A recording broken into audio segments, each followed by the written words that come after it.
یہاں یہ سمجھ لیجئے کہ کسی دوسرے اپنے ساتھی سے جو بے تکلف ہو اس سے مذاق کر لینا اور بات ہے، اور مذاق اڑانا اور بات ہے۔ مذاق کر لینا یعنی شگفتگی کے ساتھ آپ اس کے ساتھ کچھ ایسی بات کریں جس سے کچھ سننے والوں کو بھی ہنسی آ جائے، اس کو بھی ہنسی آ جائے اور اس کو برا نہ لگے۔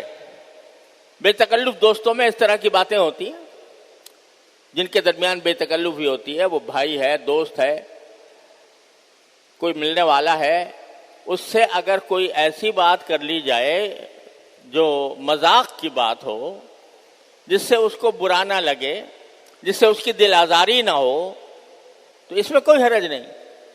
یہ دوستوں میں ہوا ہی کرتا ہے، بھائیوں میں بھی ہوتا ہے، دوستوں میں بھی ہوتا ہے۔ اس سے کوئی شخص اپنی تذلیل محسوس نہیں کرتا کہ مجھ کو ذلیل کیا گیا، میری توہین کی گئی۔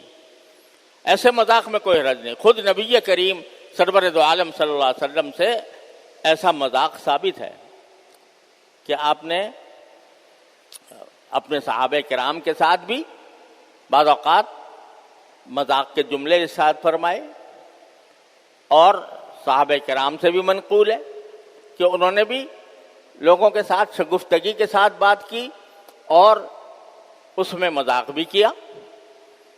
تو مذاق کرنا اور بات ہے۔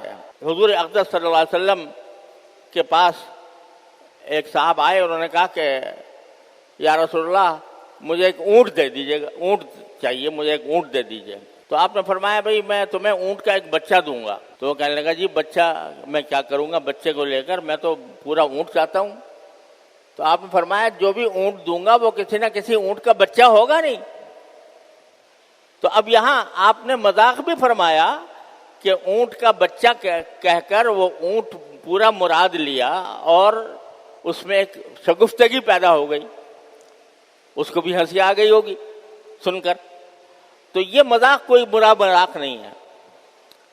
ایک عورت سے آپ نے فرمایا، اس نے کہا یا رسول اللہ مجھے، ایک بوڑھی عورت تھی، اس نے کہا کہ یا رسول اللہ مجھے دعا کر دیجیے کہ اللہ میاں مجھے جنت میں داخل کر دے۔ تو آپ نے فرمایا کوئی بوڑھی جنت میں نہیں جائے گی، کوئی بوڑھی جنت میں نہیں جائے گی۔ وہ پریشان ہو گئی کہ یا رسول اللہ کیا بوڑھی ہونے سے ہم جنت سے محروم ہو جائیں گے؟ آپ نے فرمایا کہ کوئی بھی عورت بوڑھی ہو کر نہیں جائے گی، بوڑھی بھی جوان ہو کے جائے گی، یہ مطلب ہے۔ تو یہ مذاق خود رسول کریم سرور دو عالم صلی اللہ علیہ وسلم سے ثابت ہے۔ ایسا مذاق جس سے کوئی دوسرے کی تذلیل نہ ہو، تحقیر نہ ہو، تو یہ ثابت ہے۔ لیکن مذاق اڑانے کا مطلب یہ ہوتا ہے کہ کسی شخص کو اس طرح مجمع میں اس کا مذاق اڑایا جائے، اس کی غربت کا، اس کے افلاس کا، اس کی جہالت کا، یہاں تک کہ اس کی بے دینی کا بھی۔ اگر مذاق اڑایا جائے جس سے اس کی تذلیل ہوتی ہو، اس کو منع فرمایا کہ کوئی شخص دوسرے کا مذاق نہ اڑائے۔ ایک مرتبہ حضرت عائشہ صدیقہ رضی اللہ تعالی عنہ نے حضور اقدس صلی اللہ علیہ وسلم کی دوسری زوجہ مطہرہ تھیں حضرت صفیہ رضی اللہ تعالی عنہ، ان کا قد ذرا چھوٹا تھا۔ تو ایک مرتبہ حضرت عائشہ صدیقہ رضی اللہ تعالی عنہ نے حضرت صفیہ کا ذکر اس طرح کیا کہ وہ یوں کر کے کہ چھوٹے قد والی۔ تو آپ نے حضرت عائشہ کو تنبیہ فرمائی کہ تم نے یہ کام جو کیا یہ غیبت کا بھی ہے اور مذاق اڑانے کا بھی ہے۔ حضرت عائشہ سے آپ نے منع فرمایا کہ ایسی بات نہیں کرنی چاہیے، کسی کا اس طرح نقل اتارنا جس سے اس کو ناگوار گزرے، تو یہ غیبت میں داخل ہے، آپ نے منع فرما دیا۔ استہزاء کرنا، تمسخر کرنا، مذاق اڑانا کسی دوسرے کا، اس کو منع کر دیا۔ منع اس لیے کر دیا کہ یہ دلوں میں رنجشیں پیدا کرنے والی چیز ہے۔